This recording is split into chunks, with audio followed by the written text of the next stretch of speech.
देखो कभी कभी कैसा होता है, शॉप से पिछली बार मैंने एक कोकोपीट की ब्रिक ख़रीदी थी और 24 घंटे हो गए इसको पड़े हुए पानी में, पर इसने ज़रा सा भी ओपन नहीं किया अपने आप को, जबकि कोकोपीट तो सेकंड्स में ओपन होने लग जाती है। तो कभी कभी ऐसा भी होता है कि आजकल बहुत ज़्यादा डिमांड की वजह से ये लोग बिल्कुल कच्चा नारियल भी प्रेस करके है ना दे देते हैं, और इसको मुझे खींच के खोलना पड़ा। तो नमस्कार, बहुत बहुत स्वागत करती हूँ आप सभी लोगों का अपने channel Sarita's rooftop kitchen garden में। और आज इस वीडियो में हम लोग देखेंगे कि पॉली ग्रो बैग्स के लिए हम लोग मिट्टी तैयार कैसे करें। बड़ी समस्या होती है क्योंकि हम लोगों के आगे पॉली ग्रो बैग्स को हल्की मिट्टी भी चाहिए होती है, उठा के रखने में आसानी रहे जिससे, और उनको नुकसान ना हो। और है ना साथ की साथ फिर ये शिकायत भी रहती है कि कोकोपीट ज़्यादा मिला हुआ है तो फिर उसमें अंदर हवा नहीं लगती क्योंकि तो पानी नहीं सूखता और पौधा ग्रोथ लेना बंद कर देता है। तो ये भी बहुत शिकायतें आती है कि हमारे प्लांट्स पॉली ग्रो बैग में बढ़ते नहीं हैं। तो किस तरह से इस समस्या का समाधान किया जाए ये बस मैं आज आपको बताने वाली हूँ। तो ये देखो, थोड़ी सी मिट्टी मैंने सर्दी में संभाल के रखी थी। हालांकि हमारे यहाँ तो राजस्थान में वैसे ही थोड़ी रेतीली होती है मिट्टी, पर इसका समाधान यही है कि आप कोकोपीट भी मिलाते हैं तो साथ में रेत भी मिलाएं 10-20%, जिससे दोनों है ना साइड का बैलेंस रहे, पानी रोक के भी रखे वो, और है ना सूखता भी रहे रेत की वजह से आपका जो पौधा है ना ग्रोथ लेने में कोई दिक्कत ना करे। तो ये इस समस्या का सबसे आसान सा समाधान है कि पॉली ग्रो बैग्स की मिट्टी हम लोग इस तरह से ही बनाएं, उसमें रेत का भी पोर्शन रखें और कोकोपीट का भी रखें, दोनों का ही रखें। तो ये थोड़ी सी मिट्टी मैंने एक कट्टा ऐसे जगह जगह पे मेरी जो एक्स्ट्रा बची होती है सर्दियों के बाद की, वो मैं रख देती हूँ कुछ कट्टे एक्स्ट्रा, जो बारिशों में ज़रूरत पड़ती है जब बनाने की और कोई मिट्टी खाली नहीं होती तो काम आ जाती है। तो वो मैंने एक निकाला है और उसमें ना रेत में, हमारी तो राजस्थान की काफ़ी रेतीली मिट्टी है पहले से ही, पर फिर भी मेरी है ना मिट्टी में काफ़ी रेत मिली भी हुई है। घर के काम चलते हैं कई बार, जो थोड़ी बहुत बच जाती है वो फिर मैं अपने प्लांट्स के काम लेती हूँ। और ये इस बार पहली बार मैंने परेशान होकर ऑनलाइन है ना कोकोपीट मंगाई है, देखते हैं ये कैसी निकलती है। ये एक बुड्ढी भी मंगाई है मैंने काम करने के लिए, मिट्टी का काम थोड़ा नीचे बैठ के आराम से कर सकते हैं ना चेयर पे, फिर बैक में है ना प्रॉब्लम होने लग जाती है। तो ये भी मैंने ऑनलाइन मंगाई है। तो देखते हैं ये कोकोपीट कैसे निकलती है। तो विषय पे आते हैं अपने पे। तो मेरी जो ये मिट्टी है, मैंने एक कट्टा 10 किलो के करीब मिट्टी निकाली है ये, और मैं इतना ही वॉल्यूम, वेट तो नहीं, इतना ही वॉल्यूम इसमें कोकोपीट में लाऊंगी और इतना ही मैं ना, देखो अब ये तो फटाफट से खुलने लग गया, देखो डालते ही मतलब पूरा भीगा भी नहीं है और ओपन होने लग गया। फिर भी मैं ये ऐसे ठीक है, पर फिर भी कलर के हिसाब से अगर मैं बताऊं तो पहले जो कोकोपीट आती थी कई साल पहले हम लोग यूज़ करते थे जब ज़्यादा डिमांड नहीं थी, तो वो बिल्कुल डार्क कलर की हो जाती थी। अब ये इतना है ना रेडिश जो ऑरेंजिश कलर लिए रहती है ना, इसका मतलब ये बहुत ज़्यादा पकाया हुआ नहीं है, इन्होंने फटाफट से तैयार कर दे। पहले कई महीनों तक वो बारिश के पानी में सड़क के किनारे जो पड़ा होता है ना उसमें पड़े ही रहते हैं कोकोपीट के वो नारियल के छिलके वगैरह, तो तब ये पकती है उनमें ना सड़ के और गल के। पर अब ये फटाफट क्योंकि ज़्यादा डिमांड है ना, शायद ये इतना उसको अच्छी से तैयार नहीं करते अब। तो ये तो फिर भी ओपन हो गई है। मिट्टी की बात करें तो इसमें मैंने 1-1.5 किलो पूरा एक डब्बा भर के, मेरी है ना चाय की पत्ती सूखी हुई थी वो मैंने सब डाल दी है। मैंने कहा डब्बे में बारिश में भर के रखेंगे, इससे बेटर है मिट्टी में ही डाल दी जाए। और ये देखो बनाना पील जो हमेशा सूखते रहते हैं मेरी छत पे, इसके अलावा नींबू के छिलके मिल जाएंगे सूखे हुए इसमें आपको, क्योंकि मेरी मिट्टी मुझे लग रहा है न्यूट्रल होती जा रही है थोड़ी थोड़ी, तो एसिडिक करने के लिए मैं थोड़ी सी है ना काम करती हूँ इसमें। इसी वजह से मैं कोकोपीट को भी सिर्फ एक ही बार पानी में धोती हूँ, दोबारा मैं नहीं धोती हूँ। एक तो हमारे यहाँ पानी की भी इतनी समस्या होती है कि इच्छा नहीं होती इतना बर्बाद करने की, और मैं बहुत कोकोपीट यूज़ कर लेती हूँ छत पे पिछले 2-3 साल से, तो मैं एक बार ही धोती हूँ कि थोड़ा सा एसिड अगर उसमें रह भी जाए तो कोई दिक्कत नहीं है। अपने को वेजिटेबल ग्रो करने के लिए एसिडिक सॉइल ही चाहिए होती है। तो ये देखो कितना फटाफट से फूल के और रेडी हो गई है ये तो, और एक ही पानी में से निकाला है बस मैंने इसको, सच बताऊँ तो। एक तो मेरी सॉइल भी न्यूट्रल होती जा रही है, इस वजह से भी मेरे को थोड़ी एसिडिक सॉइल चाहिए होती है, ये भी रीज़न है। और दूसरा मैं खुद पसंद भी नहीं करती कि इतनी सारी कोकोपीट को 2-3 बार आप टब भर के पानी में से धो के और फिर है ना रखें।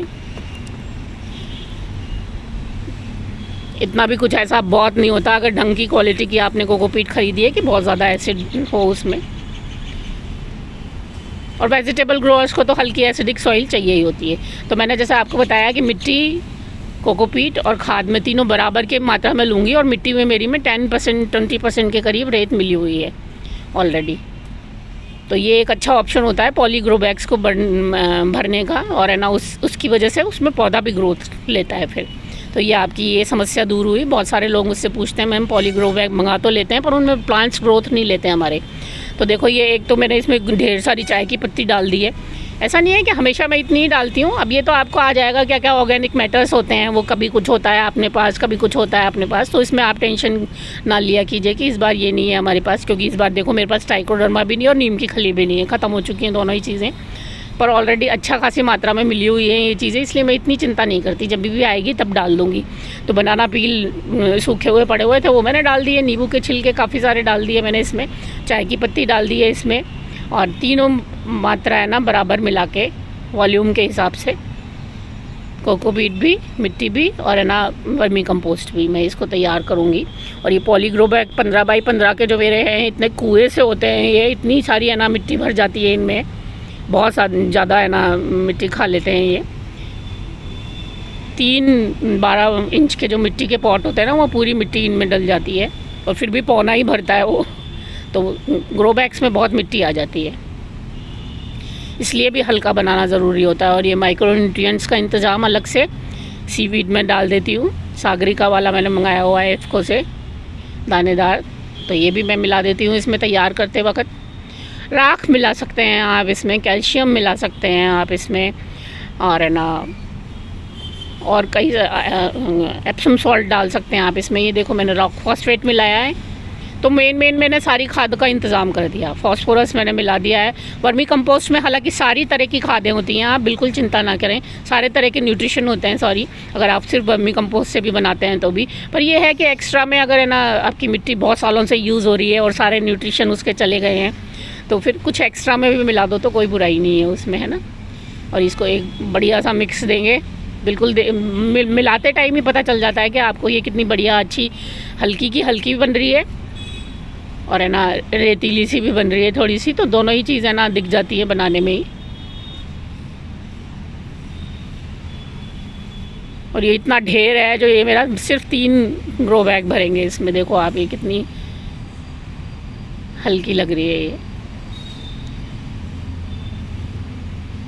क्योंकि होना ही चाहिए। पॉली ग्रो बैग्स में आप बहुत ज़्यादा है ना बिल्कुल हार्ड मिट्टी भर देंगे तो फिर ज़रा सा भी इधर से उधर उठा के रखने में फिर वो खिंचते हैं थोड़े से, है ना।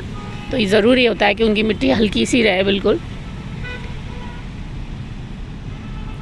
और साथ ही ये भी होना चाहिए कि फिर ऐसा नहीं हो कि बिल्कुल अंदर कीचड़ी पकड़ के बैठ जाए वो बिल्कुल मिट्टी पानी को इस तरह से कि पौधा ग्रोथ लेना बंद कर दे, गल के ही मर जाए।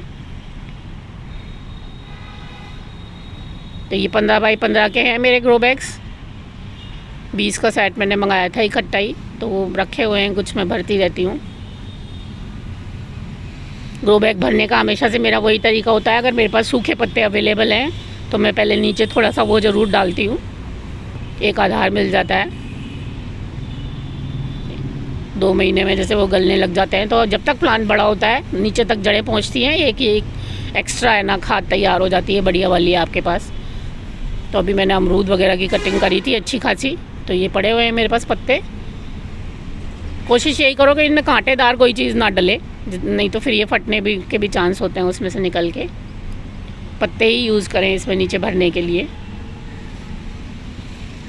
और फिर ये हल्का सा मिक्स ऊपर डाल देंगे, बस तैयार हो गया आपका पॉली ग्रो बैग अच्छी ग्रोथ के लिए।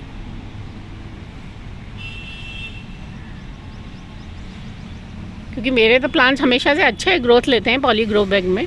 कभी कभी ऐसा होता है कि ओवर वाटरिंग हो रही होती है तो प्लांट थोड़ा सा ख़राब होने लगता है, और ये नॉर्मल समस्या है। आप लोग भी ध्यान रखें, पॉली ग्रो बैग्स में उतना पानी नहीं चाहिए होता जितना हम लोग नॉर्मली है ना मिट्टी के गमलों में या फिर खुली जगह पे जो चौड़े मुंह वाले लगे हुए हैं उनमें डालते हैं, क्योंकि इनका पानी उतना नहीं सूखता।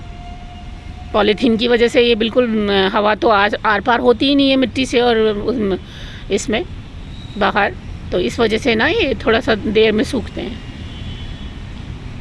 हालांकि ये बढ़िया मजबूत होते हैं, मैं तो काफ़ी इनको उठा के नीचे बालकनी से भी लेके आई हूँ, भरे भराए को भी साइड से ऐसे दोनों हाथों से पकड़ के। और ड्यूरेबल भी होते हैं, ये 3 साल से चल रहे हैं मेरे। तो अब ये देखो इतना हल्का बनाओ आप कि उठ के है ना ये आराम से रख जाए, तो उम्मीद करती हूँ वीडियो पसंद आएगा। आप सभी लोगों को पसंद आए तो प्लीज़ मेरे चैनल को सब्सक्राइब ज़रूर करें, बेल आइकन भी प्रेस करें। बहुत बहुत धन्यवाद। नमस्कार।